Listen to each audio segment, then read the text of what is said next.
Hello, everyone. Welcome to Talking Logistics, where we have conversations with thought leaders and newsmakers in the supply chain logistics industry. It's my great pleasure to welcome to today's program Jeremy Becker, who is Senior Manager Supply Chain Consulting at Transplace.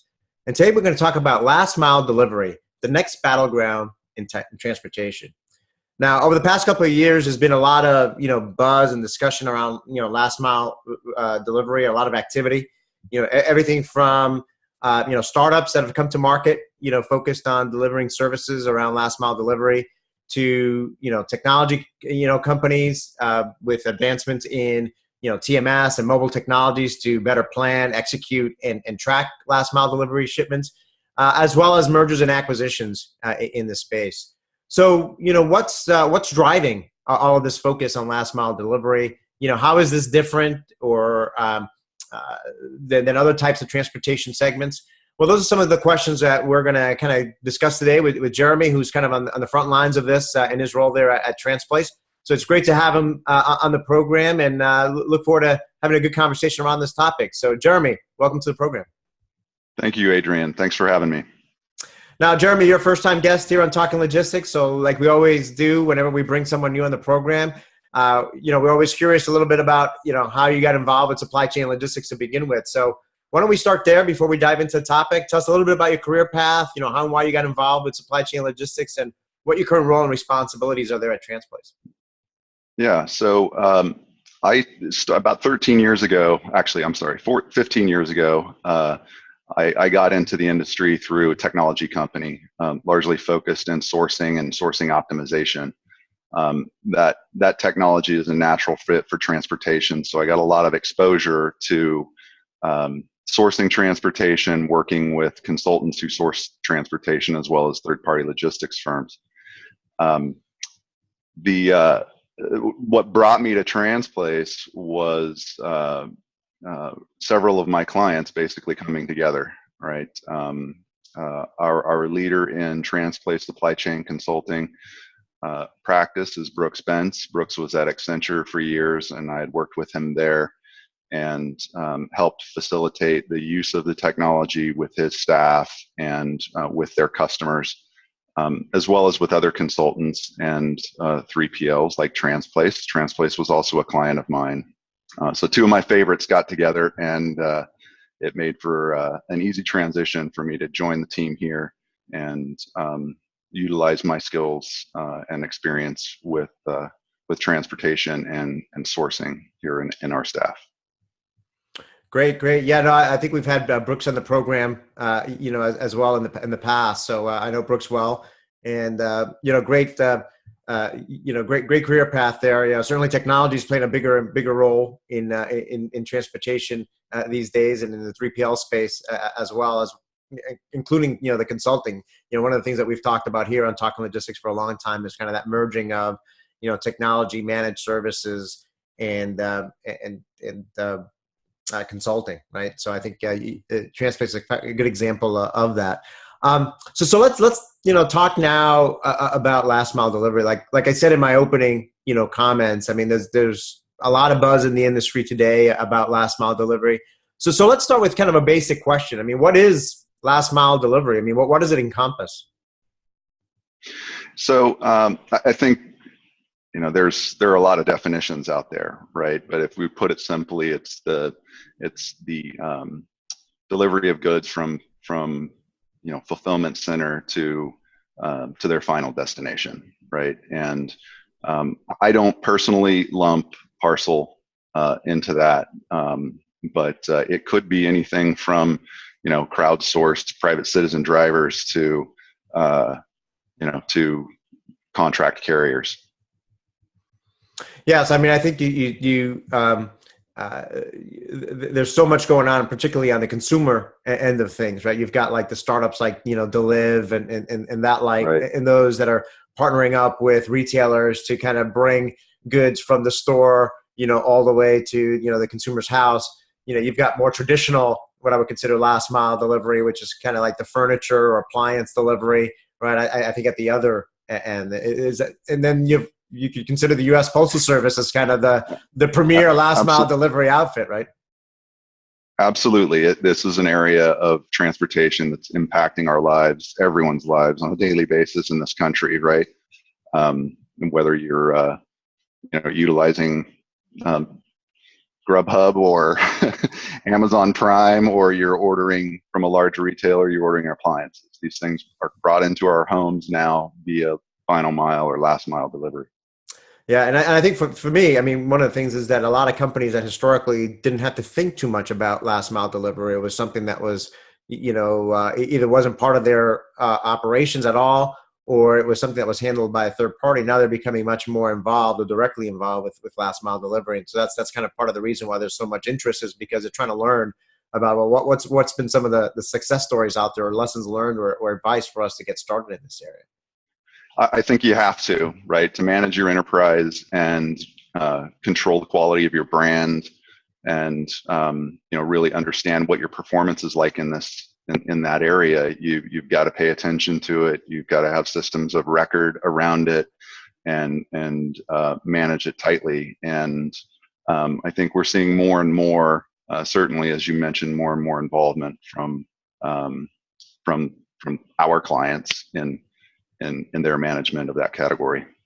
Yeah, yeah. So, I mean, we kind of just probably touched upon it a little bit right now. I mean, why so much buzz about last mile delivery today? I mean, what are some of the factors that are driving it? Is it purely just e-commerce, or are there other things going on as well? I think it is. It's driven by demand and by some differentiation, for retailers or folks looking to take consumer products into the market. It's become a consumer expectation, right? That we have this convenience, and there's an element of customer service around it too. So if retailers aren't providing for that kind of omni-channel distribution, where they can get to the customer in a variety of ways and get them the product in a variety of ways, there are going to be limitations on their growth potential. Right, and I think it's the customer expectations today. I mean, there's been so much talked about and discussed around how we're just becoming much more demanding, these days. And the days of even though it still happens, because it just happened to me recently, but the days of saying, we're going to be there tomorrow between 8 a.m. and 5 p.m. That's like I mean, my reaction when I hear that is, are you kidding me? It's 2017, right? So it's our expectations is that at worst, give me a 2-hour window so that I can, still have my day to, do work or do what I need to do and not be stuck at the house. But you still see, and I think that's what differentiates it. And I think a lot of companies are seeing the ability to provide more time definite and more reliable last mile delivery as a competitive differentiator, right?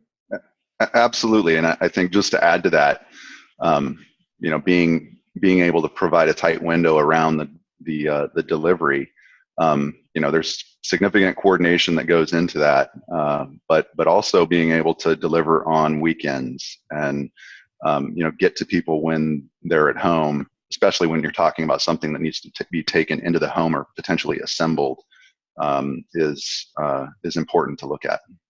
Yeah, no, absolutely.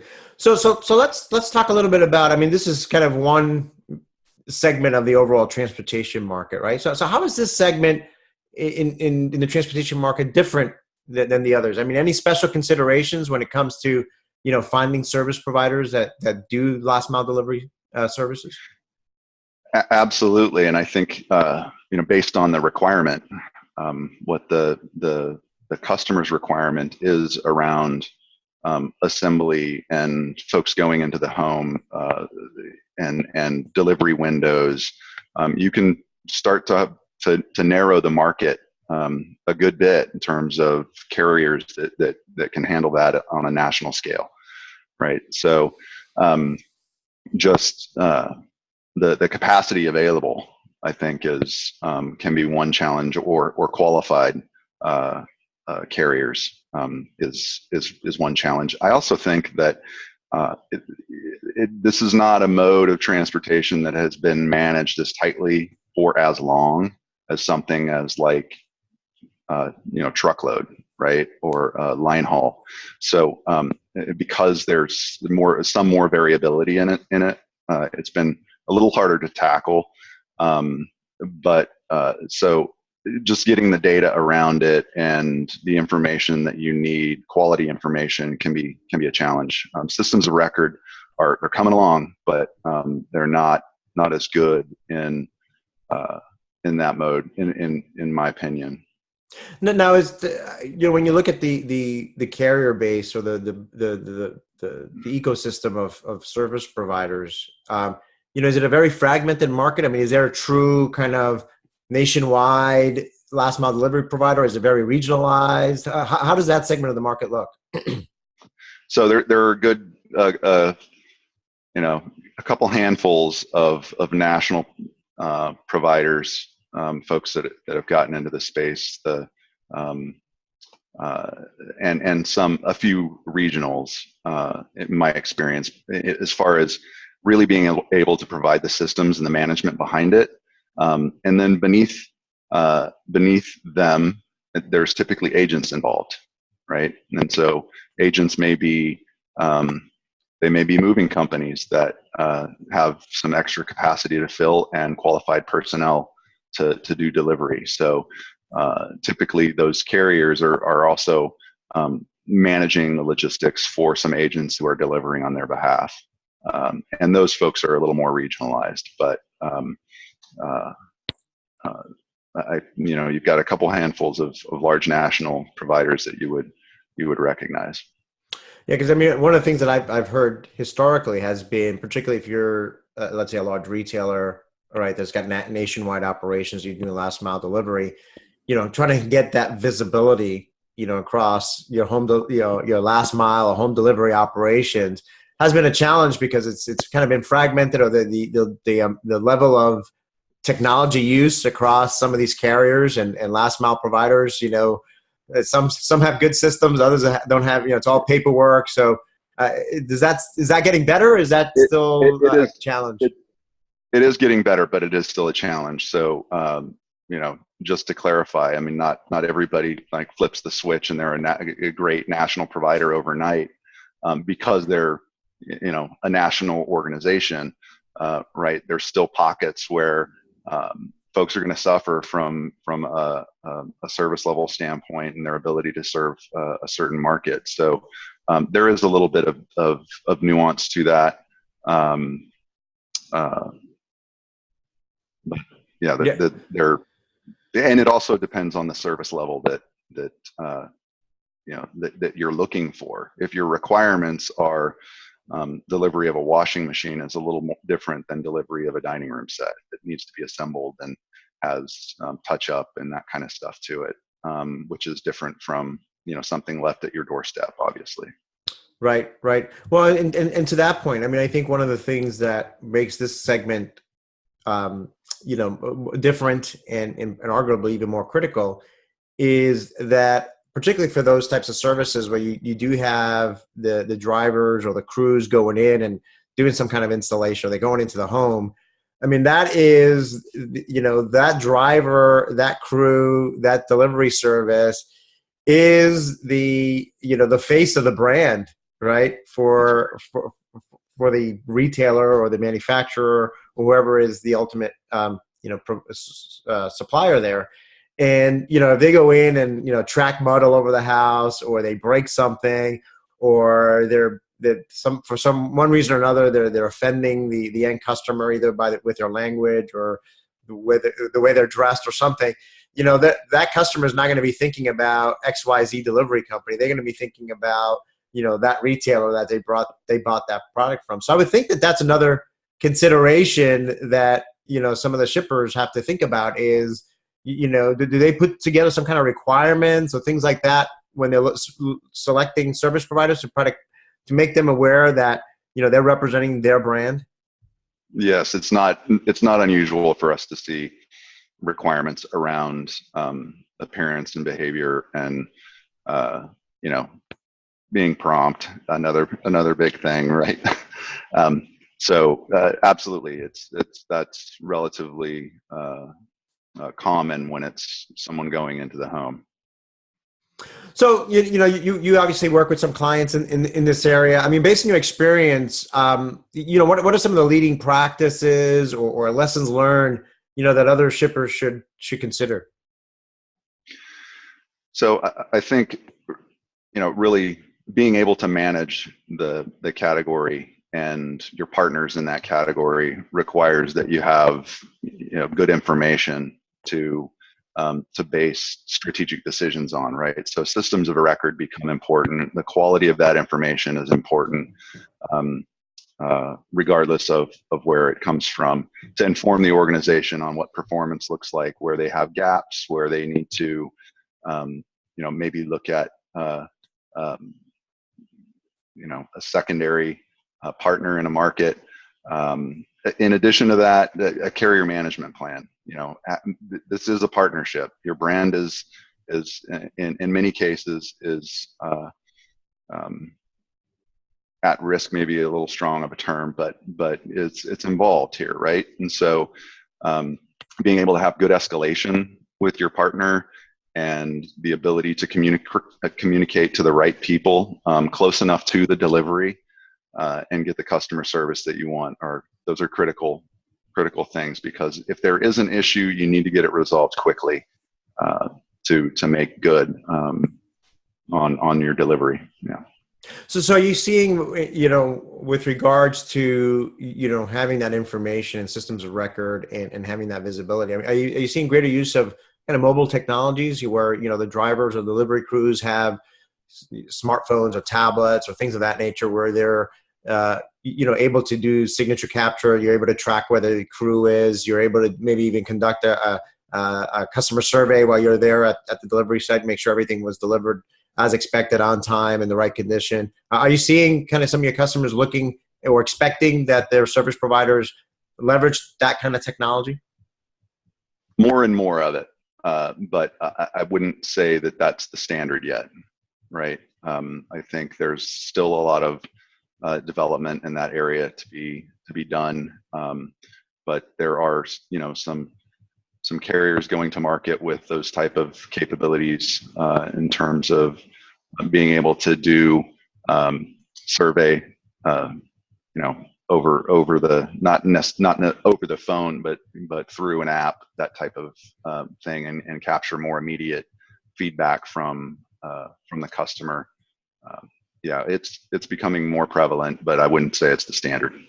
Yeah, no, certainly. I think over the past couple of years, I mean, working with some of the technology companies that I'm familiar with that have solutions in this area, certainly they're seeing the demand growing. For the types of solutions that they're bringing to market around that whole area. A lot of it dealing with home delivery and last mile delivery for the points that you just raised, right? Because that becomes kind of another information source to provide the original customer kind of the information they need to make sure that their last mile operations are running as expected. So, as a 3PL, working with clients, I mean, what is the role of a 3PL in this whole process? So I think at a high level, it's bringing systems and management to this network, right? I had mentioned earlier about the potential use of agents, right? That can significantly increase the number of stakeholders involved, right? And being able to manage those effectively is important, and have good feedback on them.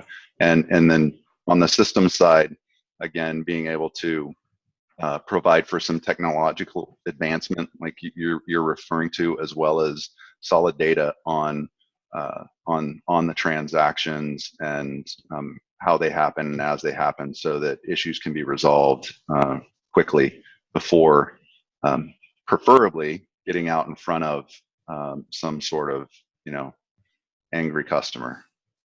Right. Yeah, I mean, I think, and what I hear from a lot of other companies as well is, which I think in general is what they look for from a 3PL partner is to provide them with insights and advice on emerging trends in this area, because things are happening so quickly, right? And you've got visibility to obviously you've got different customers that are doing different things in this area, so you've got a broader view of some leading practices or things that, you can bring to the table in terms of, help educate them in terms of how they can potentially improve their process. Running out of time here, so I've got just a couple of more questions. I mean, how do you see, this whole last mile delivery segment, kind of evolving over the next few years? It's sky's the limit. I mean, really, this is going to be an exciting area to watch and participate in. I think with new technologies, enabling technologies, the use of different models. I mean, you can't have this conversation without bringing up Amazon, right? And using private citizen drivers, and the concepts of crowdsourcing the delivery of things, let alone for smaller packages, things like drones. There's just going to be a lot going on here, and it's worth paying attention to, and it's going to move fast, I believe. Yeah, no, I agree, and I think what you just said there kind of brings us back to kind of that one of the earlier questions I asked in terms of what does last mile encompass, right? It just really shows you kind of, it's a pretty big umbrella, right? You can have everything from drones to kind of these land-based robots that are another popular thing. Right. You see these robots moving down a sidewalk delivering food or delivering something else. I mean, certainly that is a big part of last mile delivery, or the future of last mile delivery. You've got things like Uber or crowdsourcing, where you and I could be delivering last mile goods on behalf of the local retailers or things like that. And then you've got, again, the other extreme, which is, I think, the more traditional, which has been around for a long time, but I think is also evolving, has been kind of, furniture delivery, appliance delivery, things like that, where, they've also been,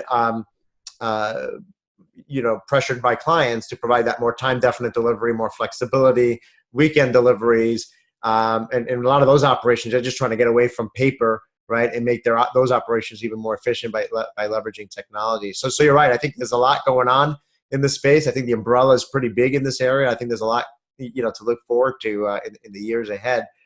So then, as a way to wrap up, I mean, what questions then today should shippers ask to themselves to assess whether they have all the pieces in place to succeed in last mile delivery?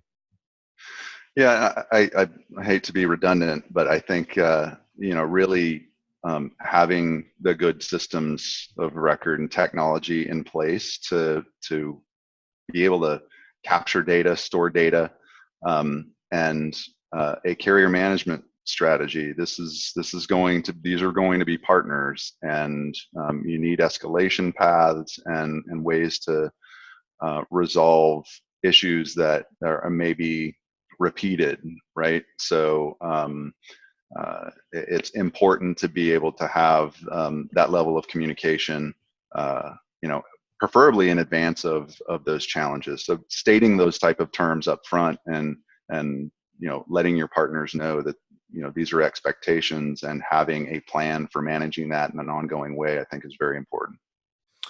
Yeah, no, I absolutely agree. I mean, I really, just going back to the comments we talked about earlier, I mean, in many cases, this is the brand, and there's a lot of risk involved with any kind of, negative experience at the delivery end that can impact your brand or that customer's experience or loyalty moving forward with, your company. So it's one thing to, back in the B2B world, for a shipment to show up at the back of a dock and, there's a case broken in the pallet, right? So yeah, there's processes and things, but that's less critical than, a delivery crew, breaking something at a consumer's home, or again, providing a negative experience, to them, because all they're going to think about is your brand, and not so much that service provider. So I think, to your point, making sure you've got a strong partnership with the companies you use, and good levels of communications, and particularly with expectations being communicated up front, and then being able to manage and track that moving forward. I agree. I think that those are going to be critical things. Well, Jeremy, like I always say at the end of all our programs, we always just manage to scratch the surface on these topics, but I think we covered a lot of good ground today. So I want to thank you again for making time to be part of the program today. Thank you. It was my pleasure. And I want to thank those of you that joined us today, on this program. If you are watching this episode on demand on the Transplace website or on the Talking Logistics website, and you've got a question or comment for Jeremy, you can post it there, and I'm sure that he'll be more than happy to respond via that medium. Again, thank you for joining us on Talking Logistics, and we look forward to seeing you in a future episode. Thank you very much.